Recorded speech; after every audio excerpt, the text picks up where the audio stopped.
दोस्तों साथियों नमस्कार। द पाठशाला ऑनलाइन में आपका स्वागत है। आज फिर हम एक नई कहानी के साथ आपसे जुड़े हैं। आज की हमारी कहानी है अमृता प्रीतम द्वारा रचित गांजे की कली। इस कहानी का मुख्य उद्देश्य ग्रामीण समाज की रूढ़िवादिता, पुरुष प्रधान व्यवस्था और महिलाओं की दमित वासनाओं को उजागर करना है। कहानी यह दिखाती है कि कैसे पितृसत्तात्मक समाज में एक कम उम्र की और निरक्षर महिला की शादी बिना उसकी सहमति के एक अधिक उम्र के व्यक्ति से कर दी जाती है। समाज द्वारा थोपे गए बंधनों के बीच एक स्त्री की प्राकृतिक भावनाओं, प्रेम और अकेलेपन के दर्द को सामने लाना इस कहानी का मुख्य उद्देश्य है। ग्रामीण समाज के दमनकारी नियमों और उस अंधविश्वास की आलोचना करना जिसके तहत महिलाओं के लिए शिक्षा या स्वतंत्र इच्छा को गलत माना गया है। यह कहानी यह भी दिखाती है। कहानी यह संदेश देती है कि महिलाओं के मन में भी भावनाएं और सपने होते हैं। उन्हें सिर्फ परंपराओं या समझौते की वस्तु नहीं मानना चाहिए। जबरन थोपे गए रिश्तों और वर्जनाओं के खिलाफ स्त्री का मन या आंतरिक विद्रोह यह बताता है कि मानवीय भावनाओं को दबाया नहीं जा सकता। कहानी शुरू होती है। अघनिया ओ अघनिया, जा मैं नहीं गुठियाऊं, काबर नहीं गुठियावे, तै मोर नाम अघनिया काबर रखेस। मैं तोला कै बार बता चुके हों कि तै अघन में पैदा हो रहे, अस ऐक्रे सेती तोड़ दादा तोड़ नाम अघनिया रख दे रही से। ए माँ मोका का कसूर है। दाई मोला तो ए नाम अच्छा नहीं लगे। अच्छा बता तो भला, जो मैं कहीं जेसठ में पैदा हो जाती तो मोर दादा मोर नाम ज्येष्ठी रख देतीस। अघनिया की माँ मन में गुटक उठी। अघनिया उसकी बड़की बेटी थी और वह भी ढलती उम्र में हुई थी। वह कई साल पीपलों तले नहाती रही, कोई टोना उसने छोड़ा नहीं था। एक बार किसी अघोरी के कहने पर उसने अपने आप को शिवलिंग को भी समर्पित किया था। और फिर कहीं जाकर यह बेटी उसकी कोख में पड़ी। एक तो बेटी लाडली और वह भी झलमला गांव के मालगुजार की बेटी, और वह भी किस्मत वाली, क्योंकि उसके बाद उसकी माँ ने एक के बाद एक 3 बेटे जन्मे थे। माँ ने लाड से पूछा, तोर का नाम रखे का मन है? जोन नाम तोर मन ला अच्छा लगे त ओई रख ले। सगुना नाम तोला अच्छा लागत है, सगुन, सबरी, पोखरी, मंगली, पर एमन सब नाम तो नीच जाति वाला मन के होए। हमर जाति में तो पुष्कर, राधा, सीता ऐसना नाम अच्छा लगे। ना दाई ना, मोर तो गुलबत्ती नाम रखे का मन है। यही नाम मोला खूब अच्छा लागत है। तो जा नारियल लेके मंदिर में चढ़ा, पुजारी जी ला कही आज ले मैं अपना नाम गुलबत्ती रख ले हो। अघनिया उर्फ गुलबत्ती खुशी से मचल उठी और दोनों बाहें माँ के गले में डालकर कहने लगी, देख दाई, तै आज मोर एक और बात ला मान ले, बता तो मानवे ना। ले ले मोर गला ला छोड़, तै जोन बात कहवे ओई ला मैं मान लूँ। ओ जो दादा टीपा में सोफिया दारू रखे है ना, ओमा के थोड़कुन मोला दे दे। आज मोर पिए के अड़बड़ मन है। चल हट, देख तो एकर बात ला, काल के छोकरी आउ दारू पिए बर मांगत है, कोनो सुनी तो का कही। ले अब मैं 12 साल के तो हो गए हूँ। 12 साल के हो गए अस तो कौन मारते जवान हो गए अस। तय फिकर झन कर, मैं सब देख लूँ, अब तो मैं बड़े हो गए हूँ। बड़े हो गए अस तो तैवरे सेती तो तोर दादा तोला घर से निकालत। मोर दादा मोला घर से निकाली? हाँ, अब तो तोर ब्याह के सब बात पक्का हो गए हुए। अघनिया से अभी अभी बनी गुलबत्ती के मन में एक घबराहट सी उठी। वह नारियल की बात भी भूल गई और दारू की भी। कमर में बंधी हुई चांदी की करघनी जैसे उसके गले में लिपट गई और वह खुलकर सांस लेने के लिए एक ही झटके से करघनी उतारकर बाहर कमल फूलों के तालाब की ओर चल दी। गुलबत्ती को लड़कियों के साथ मिलकर आंख मिचोली खेलना बिल्कुल पसंद नहीं था। वह जब गांव के जवान लड़कों को डुडिया कबड्डी खेलते देखती तो वह भी सांस रोककर डोडो करती हुई उनकी जवानी के बराबर उतरना चाहती थी। पर गुलबत्ती हमेशा अपनी माँ के कहने में रहती। उसकी माँ ने उसे लड़कों के साथ खेलने से मना किया हुआ था। इसलिए गुलबत्ती ने अपने मन को एक लगाम डाली हुई थी। आज जब वह तालाब की ओर जा रही थी, मंदिर के पीछे कितने ही कुर्मी लड़के डुडिया खेल रहे थे। गुलबत्ती को लगा कि आज उसके मन की लगाम टूट जाएगी। यूं तो जवानी सबकी खूबसूरत होती है, वह सोचने लगी, पर चमरों, राउतों और पनकों के लड़कों से कुर्मी लड़के बड़े तीखे तने होते हैं। गुलबत्ती सोचने लगी, शायद इसीलिए कि वे मछलियों को पकड़ते हुए पानी में मछलियों की तरह तैरना भी जानते हैं। गुलबत्ती कुछ देर जवान कुर्मी लड़कों के तेल से चुपड़े हुए बदन को देखती रही। उनकी बाहों में मछलियां फड़क रही थी और गुलबत्ती को लगा कि अगर वह भी डोडो करती हुई उनके पास खेलने चली जाए तो वह इन लड़कों की बाहों में से मछलियां पकड़ सकती थी। शिवालय का घंटा बजा और गुलबत्ती ने देखा कि उसकी सहेली सोनिया मंदिर से प्रसाद लेकर बाहर निकल रही थी।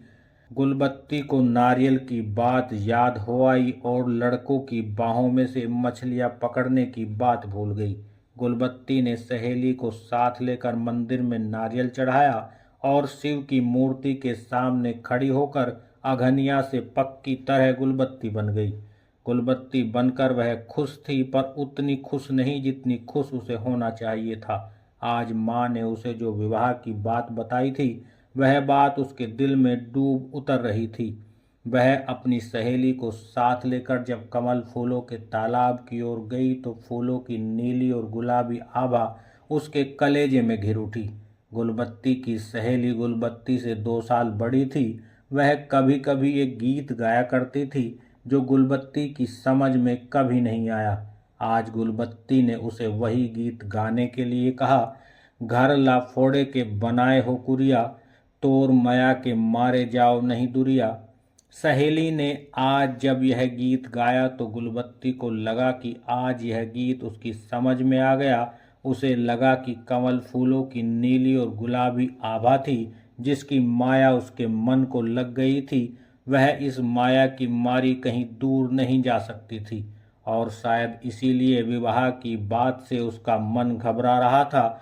गुलबत्ती का बाप इस झलमला गांव का मालगुजार था, कचकोल प्रसाद पुष्करना।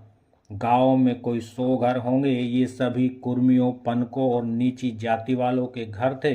पुष्करणों के केवल 4 घर थे और उनमें से भी कचकोल प्रसाद का एक घर था जो पक्का बना हुआ था, बाकी सभी खपरेले थी। कचकोल प्रसाद को ढलती आयु में औलाद हुई थी। अब चाहे इस बड़की बेटी के अलावा उसके घर 3 बेटे थे, पर तीनों बेटे अभी बहुत छोटे थे। एक तो अभी पालने में था। कचकोल प्रसाद को कामकाज संभालने के लिए सहारा चाहिए था, इसलिए वह चाहता था कि अपनी बेटी को किसी समझदार आदमी से ब्याह कर अपना सहायक बना ले। झलमला गांव से कुछ कोस के फासले पर चंडीपारा गांव था। इस चंडीपारा का मालगुजार रंगीलाल कचकोल प्रसाद के मिलने जुलने वालों में से था। कई बार वे नशा पानी एक साथ करते थे। रंगीलाल की औरत जब मर गई तो कचकोल प्रसाद ने इस मौके को जाने नहीं दिया।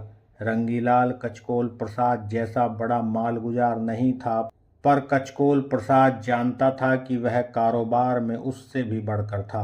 20 साल आयु का अंतर कचकोल प्रसाद की दृष्टि में कोई बड़ा अंतर नहीं था। उसने गुलबत्ती की सगाई रंगीलाल से कर दी। अकस्मात गुलबत्ती ने देखा कि एक दिन उसके पैरों को महावर लगने लगा। घर के आंगन में सामियाना लगा और गांव की औरतें गुलबत्ती के इर्द गिर्द घेरा डालकर गाने लगी। ए बेरा कौन जगी, जगी तो दुल्हन छोरी। ए बेरा कौन जगी, दुल्हन जगी तो काहे जगी। गोरी नहाए तो काबर नहाए, गोरी घर दुल्हा के जाए। ए बेरा कौन जगी। गुलबत्ती की भांवरे पड़ी। महीने भर में उसका गोना हुआ। उसकी पठोनी की रात गुलबत्ती ने देखा कि एक जो अधेड़ उम्र का काला कंकाल सा आदमी बैठक में बैठकर दोनों तलियों में गांजे की कलियां मसलकर गुड़गुड़ी पी रहा था, वह उसका खाविंद रंगीलाल था, उसका दूल्हा, जिसके लिए वह मलमल नहाई थी और जिसके लिए गांव की औरतों ने गीत गाए थे, गोरी नहाए तो काबर नहाए, गोरी घर दूल्हे के जाए। गुड़गुड़ी पीते हुए रंगीलाल ने मेहरी को जब एक बार आवाज दी सो गुलबत्ती को जाने क्यों यह ख्याल आया कि वह गांजे की एक कली थी, नशे की एक गुड़गुड़ी की आग में फूकना था। गुलबत्ती का मन डूबने लगा। वह किसी के मन की आग में जलना जरूर चाहती थी, किसी का नशा भी बनना चाहती थी, पर जाने क्यों उसका कलेजा छीज रहा था कि वह इस रंगीलाल की गुड़गुड़ी में जलने के लिए नहीं बनी थी। उसने एक एक कर कई जवान कुर्मी युवकों की कल्पना की, पर किसी भी देखे हुए और परिचित चेहरे का उसे ध्यान न आया। शायद इसलिए कि उसकी माँ ने उसे आरंभ से ही चेता दिया था कि कुर्मी युवक बहुत नीची जाति के थे और गुलबत्ती हमेशा अपनी माँ के कहने में रहती। गुलबत्ती को न कोई कुर्मी युवक याद आया और न कोई और, पर उसका मन उससे पूछ रहा था कि यह रंगीलाल किस जाति से था। पर फिर उसका मन उसे खुद ही कह रहा था कि यह रंगीलाल चाहे कितनी भी ऊंची जाति का हो, उसकी अपनी जाति से मेल नहीं खाता। समाज की बनाई हुई जाति मेल खा गई, पर गुलबत्ती के सपनों से सपनों की जाति न मिली और गुलबत्ती रंगीलाल की गुड़गुड़ी में गांजे की कली की तरह सुलगने लगी। सुलगती को एक एक कर 5 वर्ष हो गए। हर साल की तरह इस साल भी धान के खेत लहला उठे। रोताही का त्योहार आया। मुजारों के गीतों से धरती गुनगुना उठी और हर साल की तरह इस साल भी गुलबत्ती सोनी आंखों से यह सब कुछ देखती रही। फिर फसलों की कटाई हुई, वर्षा ऋतु आ गई और मोजली का त्योहार आ गया। औरतों ने थालियों में जौ बोए और हरियाई थालियों में दिए जलाकर मंदिरों में चढ़ाई। गुलबत्ती की मेहरी सो गया बात बात पर चहक उठती थी। वह जबरदस्ती गुलबत्ती को रंगीला लुगड़ा पहनाती, उसकी कुर्ती पर कोड़ियां टांग देती और आती जाती उसके मन को कचोट जाती। इस बार भी मौंडली के मेले पर जाने का गुलबत्ती का मन नहीं था, पर सोगिया ने उसका प्यार से श्रृंगार किया और हठ ठान कर उसे मेले में ले गई। मेले में तरह तरह की चीजें थी। कलकत्ता अधिक दूर नहीं पड़ता था। कई बंजारे शहरों की सौगात लाए थे। गुलबत्ती साबुन की खुशबूदार टिकियों को सूंघती रही, तरह तरह के मोतियों की मालाएं देखती रही। 2 मालाएं उसने खरीदी भी, पर मेले में घूमते एक फेरी वाले ने उसके मन को विचलित कर दिया, जिससे खींचकर उसने सोगिया से कितनी बार कहा कि वह मेला देखते देखते थक गई है, इसलिए वह अब घर लौटना चाहती है। फेरी वाला छरहरे बदन का बांका जवान था, पर वह इतना गोरे रंग का था कि उसका परदेसी होना गुलबत्ती को खल रहा था। उसकी आंखें शौख भी लगती थी और शर्मीली भी। उसने कितनी ही बार गुलबत्ती के मुख की ओर देखते हुए होंका लगाया, कुर्ती जम्पर वर्क कपड़ा ले लो, धोती ले लो, लुगड़ा ले लो। पर जब गुलबत्ती नजर भरकर उसकी ओर देखती तो वह अपनी आंखें झुका लेता। गुलबत्ती चाहती तो कपड़ों की गठरी खुलवाकर जितनी देर मन में आता देखती रहती, पर वह गठरी खुलवाकर कपड़ा देखने की जगह उससे आंखें चुराने लगी। आंखें चुराते हुए उसने कितनी ही बार रास्ता बदला, पर जाने यह किस्मत का कौन सा छल था कि गुलबत्ती का बार बार उस फेरी वाले से सामना हो जाता। आखिर में वह घबरा कर मेले से लौट पड़ी। इस बार जब फेरी वाला लौटती हुई गुलबत्ती के सामने पड़ा तो उसके मुंह से अनायास निकल पड़ा, ठाकुर कौन गांव के अस? नरियरा के? फेरी वाले ने चौंक कर जवाब दिया। कौन देश से आए अस? गुलबत्ती फिर पूछ बैठी। पंजाब ले। यहाँ से कितनी दूर है? गुलबत्ती के मुंह से यूं आहिस्ता से निकला जैसे वह मन ही मन ये दूरी नाप रही हो। खूब दूर पड़त है, खूब दूर पड़त है। गुलबत्ती होठों में इन गिनती के अक्षरों को दोहराती मेले से लौट आई। घर लौट कर आई गुलबत्ती ने जब रसोई की और फिर बाहर आंगन में दिया जलाया तो उसने बाहर चौंक कर देखा कि सामने मंदिर के बरामदे में वही फेरी वाला चटाई बिछाकर बैठा हुआ था और उपलों की आग जलाकर अपने लिए रोटी सेक रहा था। गुलबत्ती जल्दी से बाहर का दरवाजा भिड़ाकर चौके में लौट आई और अपने उखड़े हुए मन को भुलाने लगी। उस दिन तो नहीं, पर दूसरे दिन गुलबत्ती की रोतायन ने टकटकी बांधकर गुलबत्ती की ओर देखा और फिर हंसकर पूछने लगी, नोनी आज तक कैसे चुपके हंस? काल मेला में कुछ गवा तो नहीं आए? उस मेला में गुलबत्ती ने हैरान होकर सोगिया की ओर देखा, पर आगे न कुछ मेहरी ने कहा न गुलबत्ती ने बात को बढ़ाया। मेहरी जब संध्या समय अपने घर चली गई तो गुलबत्ती ने बाहर का दरवाजा भिड़काते हुए मंदिर के बरामदे की ओर देखा। वही फेरीवाला आज फिर उपले जलाकर रोटी सेक रहा था। गुलबत्ती आज फिर जल्दी से चौके में लौट आई। मन को संभालने के लिए होठ दांतों में काटने लगी। बाहर के दरवाजे पर आहट हुई। मेहरी जाने क्यों लौट आई थी। फिर और हंसकर गुलबत्ती से पूछ रही थी, नोनी आज कौन चावल रांधे हस, खूब खुशबू आवत है। क्यों तोर खाए का मने का? आज मैं तो तिल कस्तूरी चावल रांधे हूँ।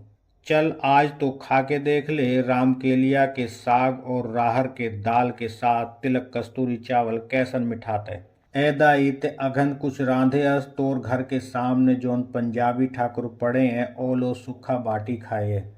मोला का करना, गुलबत्ती ने एक लापरवाही से कहा, पर उसका दिल जोर जोर से धड़कने लगा। सोगिया हंस उठी और कहने लगी, अच्छा तो नोनी थोड़कुन आमा के अथान ही दे दे, मैं वो बेचारा ला दे आऊं। चल कुटनी तोर आपन खाए के मन होई ना? नहीं नोनी तोर कसम। सोगिया कसम खाती रही। गुलबत्ती हंसकर यही कहती रही कि उसका अपना मन था अचार खाने को। वह यूं ही पंजाबी ठाकुर का बहाना बना रही थी। पर साथ ही गुलबत्ती ने एक कटोरी में आम का अचार डाल दिया, एक में अरहर की दाल और एक ढकने में तिल कस्तूरी चावल। कई दिन बीत चले। फेरी वाले ने मंदिर के बारामदे में डेरा लगा दिया। दिन भर वह इस गांव में कपड़े बेचता, रात को इस मंदिर के बरामदे में लौट आता।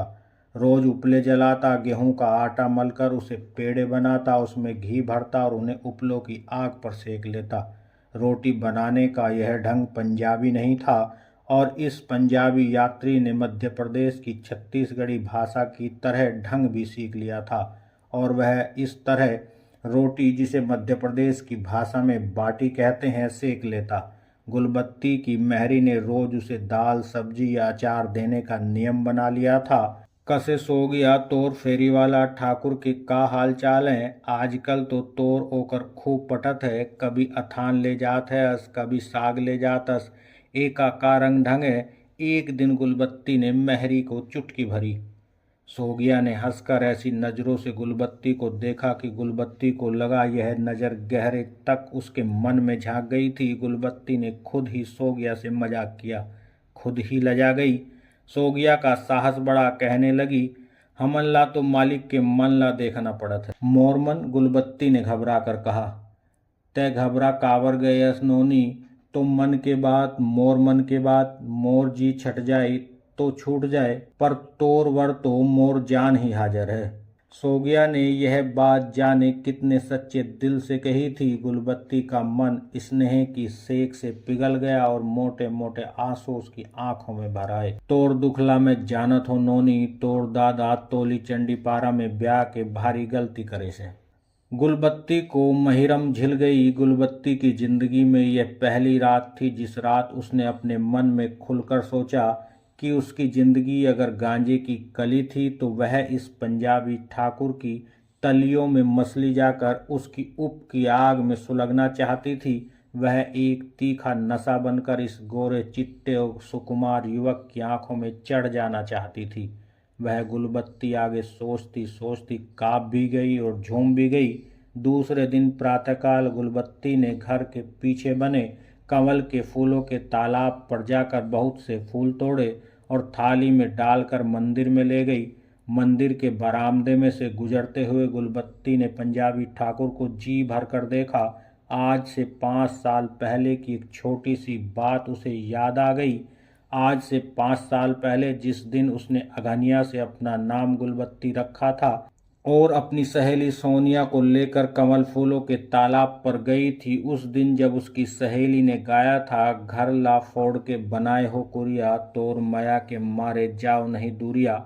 और उस दिन उसे लगा कि कमल फूलों की नीली और गुलाबी आभा की उसे माया लग गई थी। वह वास्तव में कमल फूलों की माया नहीं थी, वह इस आने वाली घटना की परछाई थी। पंजाबी सरदार ने बड़ी तरसी हुई आंखों से गुलबत्ती की आंखों का हुंकारा भरा, जैसे वह कह रहा हो, माया तुझे तो नहीं लगी सुंदरी, माया तो मुझे लग गई है तुम्हारी। देख मैं कितने दिनों से तुम्हारे घर के आगे धूनी लगा कर बैठा हूँ। पंजाबी सरदार हेम सिंह से गुलबत्ती का मन मिल गया। सोगिया के बगैर और चांद तारों के बगैर इस बात की खबर किसी को न हुई, पर गुलबत्ती जानती थी कि वह खुशबू अधिक देर गांठ में बांध कर नहीं रखी जा सकती थी। इसलिए एक रात गुलबत्ती ने हेम सिंह के हाथों का सहारा लेकर चंडीपारा गांव छोड़ दिया। रात गुजरनी थी, गुजर गई, पर चंडीपारे का दिन नहीं गुजर सकता था। रंगीलाल ने पहले अपना गांव ढूंढवाया, फिर गुलबत्ती के बाप कचकोल प्रसाद को साथ लेकर आसपास के गांव ढूंढवाए और अगली रात ढलने से पहले नरियरा गांव में उसने गुलबत्ती और हेमसिंह का पता पा लिया। एक ओर चंडीपारे वाले और झलमला गांव के लोग थे और दूसरी ओर नरियरे के। नरियरे वालों का कहना था कि उनके गांव में जो भी कोई औरत सहारा लेने के लिए आई थी वे उसे जरूर सहारा देंगे। दोनों गांवों के मुखिया मिल बैठे और बात को लड़ाई झगड़े से बचाने के लिए उन्होंने पंचायत बांध ली। गुलबत्ती ने हेमसिंह का हाथ पकड़ा, भरी पंचायत में बैठकर अपने हाथों की चूड़ियां तोड़ दी और रंगीलाल से कहने लगी, ले ए पड़े तोड़ चूड़ी, आज ले तोड़ मोर कोई रिश्ता नहीं है। पंचायत ने हेमसिंह को 200 रुपये का दंड दिया और रंगीलाल को 200 रुपये दिलवाकर गुलबत्ती हेमसिंह के साथ कर दी। हेमसिंह की खपरेल में जब गुलबत्ती ने पंचायत की ओर से सुरखरू होकर चूल्हा जलाया तो उसके अंगों में के चीर खाए हुए तने से बूंद बूंद बहती ताड़ी की तरह मस्ती टपक रही थी। उस रात और हर रात जब गुलबत्ती हेमसिंह की बाहों में सोती थी तो उसे एक ही ख्याल आता था कि वह गांजे की कली थी जो हेमसिंह के सांसों की आग में सुलग कर पूरा नशा बन गई थी। वह जी भरकर हेमसिंह की आंखों में देखती, उसकी आंखों में एक बावलापन होता और वह सोचती वह उसी नशे की गुलाबी धारियां थी और वह सोचती कि उसकी निष्फल जाती जिंदगी सफल हो गई थी। 3 महीने बीत गए। एक दिन बैठी बैठी गुलबत्ती के अंदर से एक ललक उठी, को जाने का बात है, आज मोर मन भी खाएवर करत है। और गुलबत्ती ने जब 3 बड़े बड़े अमरूद खा लिए उसका मन अमरूदों से भटकता रहा। 1 दिन 2 दिन और फिर गुलबत्ती का मन शकरकंदी खाने के लिए मचलने लगा। गुलबत्ती ने शकरकंदी भूनी और पेट भर खाई।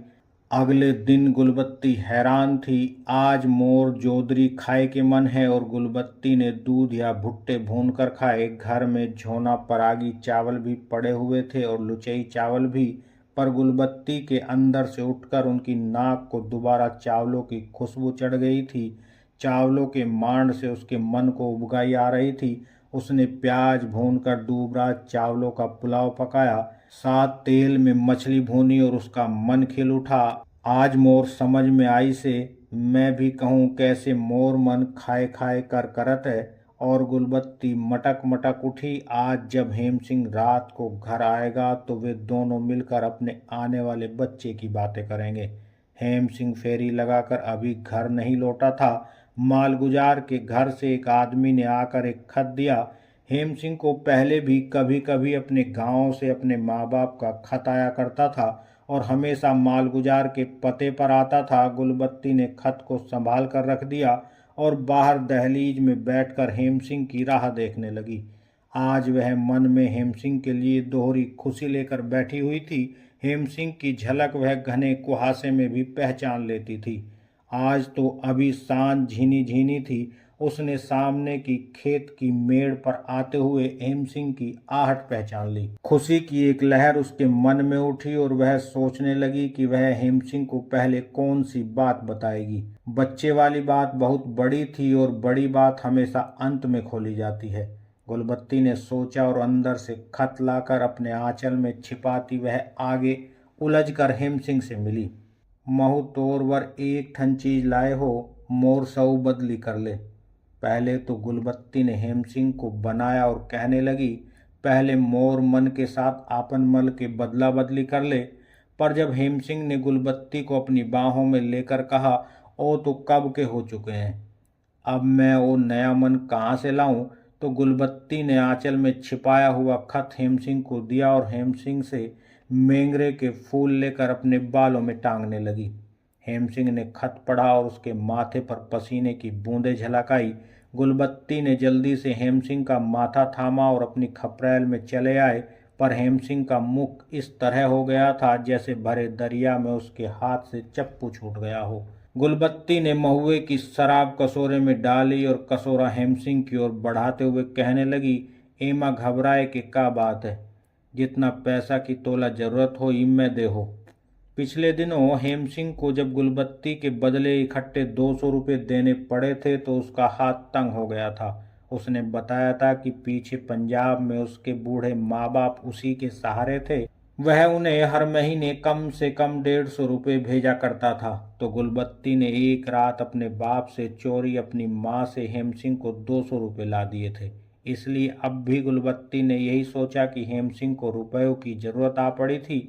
हेम सिंह की आंखों से आंसू बह निकले और वह गुलबत्ती के मुंह की ओर बड़ी ऋणी आंखों से देखने लगा। गुलबत्ती घबराई भी, पर घबराहट की अपेक्षा वह दिल थाम कर तन बैठी।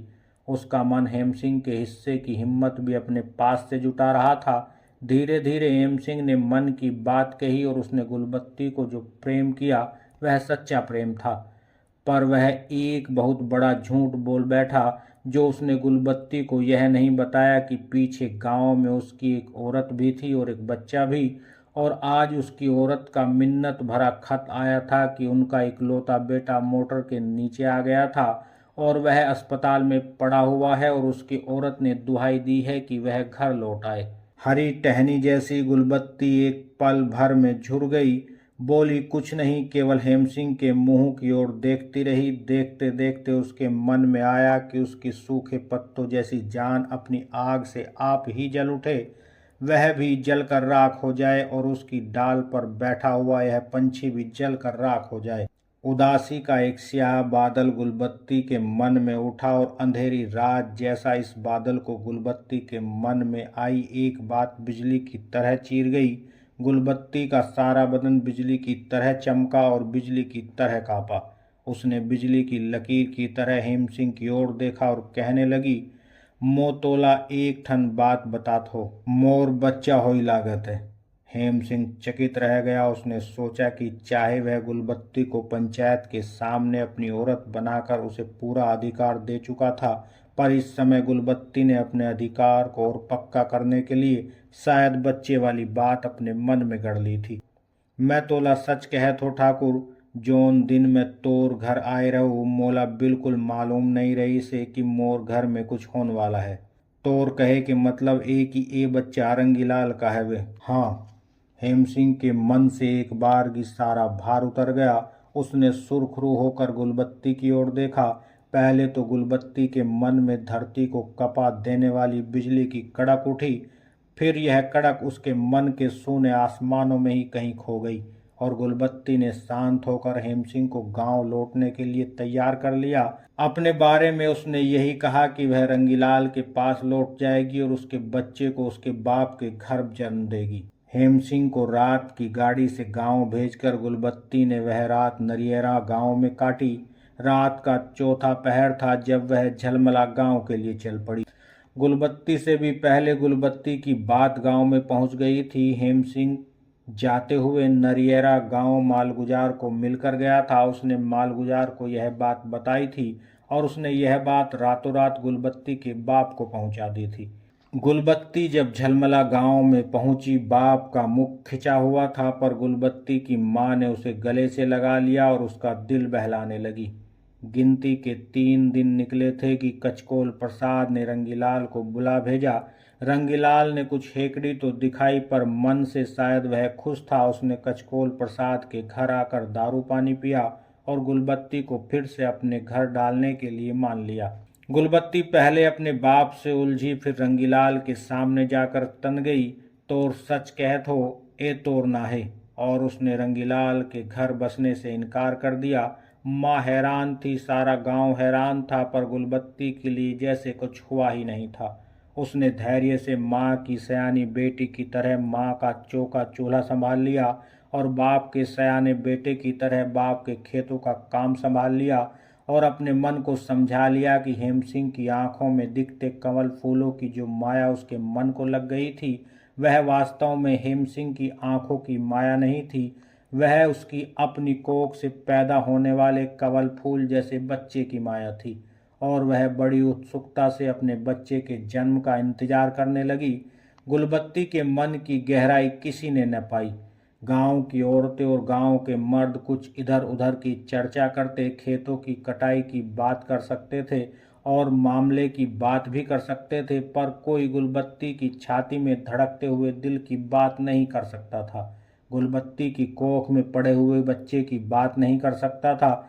केवल एक बार जब उसके बचपन की सखी सोनिया जब ससुराल से आई, उसने हिम्मत बांध ली और गुलबत्ती को कनेरों के तले बैठाकर पूछने लगी, गया एक ठन बात पूछत हो बतावे। पूछना का पूछतस, एकर दादा कौन है। मैं ही एकर दाई हो, मैं ही एकर दादा। सोनिया की जैसे जबान थतला गई, पर फिर भी उसने हिया बांध कर पूछा, तोर मर्द कौन है गुलबत्ती। मोर मर्द अभी पैदा नहीं होए है, जोन बच्चा मोर घर में जन्मे ओई हर मोर मर्द होई। ना तो रंगीलाल मोर सच्चा मर्द है और ना हेम सिंह। अब मोर सच्चा मर्द मोर पेट ले जन्मे, मोर बच्चा मोर मर्द। और गुलबत्ती एक नशे में झूम गई। उसे लगा कि वह गांजे की कली जरूर थी, पर किसी भी मर्द के पास उसे पाने के लिए दिल की आग नहीं थी। इस कली को पीने के लिए उसे आग भी अपने दिल में ही जलानी पड़ी थी। कली भी वह खुद थी, आग भी वह खुद थी, पीने वाली भी वह खुद थी। और इसी के साथ ये कहानी समाप्त हो जाती है। तो दोस्तों साथियों, अगर ये कहानी आपको पसंद आई हो तो इसे लाइक करें, हमारे चैनल को सब्सक्राइब करें। आगे फिर मिलते हैं एक नई कहानी के साथ, तब तक के लिए दीजिएगा इजाज़त। नमस्कार, जय हिंद, जय भारत।